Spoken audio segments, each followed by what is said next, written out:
This video will cover placing the new foot on our dessert glass and how to create that spot color for the varnish that we're going to put on over to shine that glass up. So the two files I'm going to open are the foot donor glass and then the parfait. I'm going to drag those down to Photoshop. They will open up here. And in this case, I am just going to quickly outline the bottom of this glass. It doesn't have to be perfect. I just need, I'm going to use the lasso tool, go around that guy just like that, and then Command C or Edit Copy will copy that layer. Now when I go over here and Command V or Paste, wherever that happens to be, Edit Paste will paste it on a new layer. Okay, as you can see, it is not the same size or rotation or any of that good stuff. So that's what we're going to do next. So first, let me get rid of that guy, and we'll dock him up there.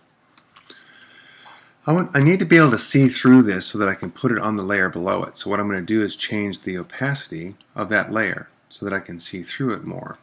The lower the number, of course, the better I can see through it. I like to pick about 60% for this, and I can get there quicker just by hitting 6 on the keyboard. There's a 2 on the keyboard, there's a 9, that's a 0, that's back to solid again, but 6 will put me right at 60%. Okay, then we're just going to transform it to get closer to what we've got going on here. So under Edit, Free Transform, or Command T, I get my handles out here now. Now I can start rotating it to where it looks more of the right rotation. I can start bringing the scale down, squeezing it in from the sides, all of these good things, and I'm going to slowly get it to look the way I want it to look. Now, here's a good trick just to see what's going on underneath, or to kind of get a before and after view. I can click here and drag it almost completely or all the way off of this thing, and then when I Command Z it goes back on top. If I don't touch anything else, I can Command Z it back and forth, and I can see that I've got some problems right here for sure, and maybe right here.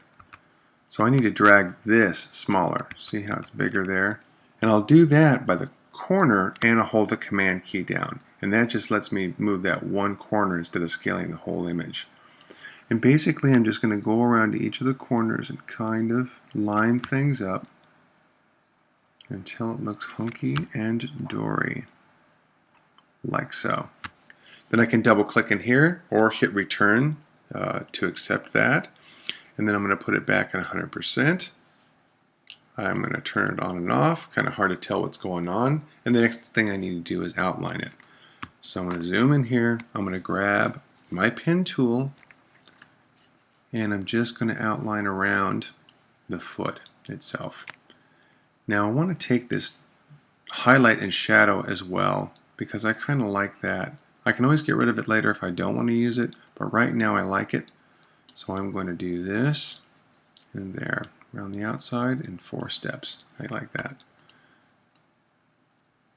Okay, so now I need to go to Pass and give it a name, or I'm going to lose it. Okay, then I'll make a selection of it by holding the Command key down and going over the path itself. I want to go back to my Layers window, and then I want to make this into a mask. So down here, that little golf ball guy creates an 8-bit mask over that layer. So, not so bad so far, except for one small detail.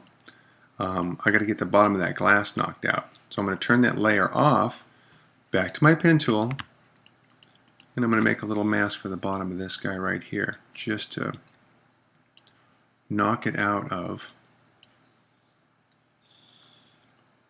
my new foot mask, right? So there's that's closed. go to Paths, double click it, give it a name, make a selection by holding the Command key down, go back to Layers, turn on our donor foot layer. Now these little black things out here, that shows me that the mask is selected. If I click here, it's selected there. It's selecting the foot image itself. So I want to select the mask image before I fill. And I will go Edit, Fill, and I want to fill it with black to knock it out of here. So fill it with black, 100%, and boom. The mask looks like this. And so the clear areas are where the image can show through. The image is still there, it's just being held back by the mask. So if I turn the mask off, you can see that it's still available. And I'm turning that mask on and off by holding the Shift key and just clicking on the mask. Okay? So the next thing we need to do is to outline our glass. We're going to outline the whole glass. To make our either we can take the glass then into a new background, and we're going to need it to make our varnish, our spot color. So I'm just going to start right down here, click and go around my glass. I'm just going to go very slightly to the inside too, so that I don't get that black edge around the outside if I put it on a light colored background. I will have to deal with some transparency issues, of course, where the glass is transparent and some of the black shows through. But just ever so slightly to the inside will serve my purpose here. Okay, so I'm going to get here, and I'm going to have to do some maneuvering around here, there. You don't want to get crazy close. Because if you get way too close to the thing, then you're outlining little pixels that you'll never see in the final product. Okay. So right now I'm looking at this at 200%. That's pretty close. You really need to do anything closer than that. And then when I get to straighter areas, I back off to 100%. So I can get bigger jumps between my lines. It makes it a little smoother. Okay, see, I'm not outlining all this. I don't even know what that is. I think they're boogers. And then come down here, Option to get rid of that handle. I am going to re-outline this, and this time I'm not going to use the shadow. I'm just going to go around the foot where the glass is,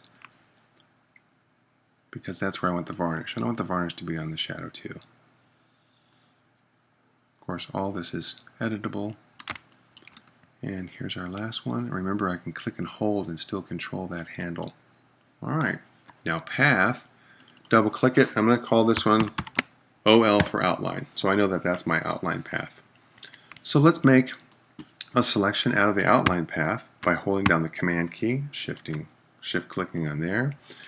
Now we're going to make it a selection. Right now I have 3 channels. Actually, I have this channel. I don't know where that one came from.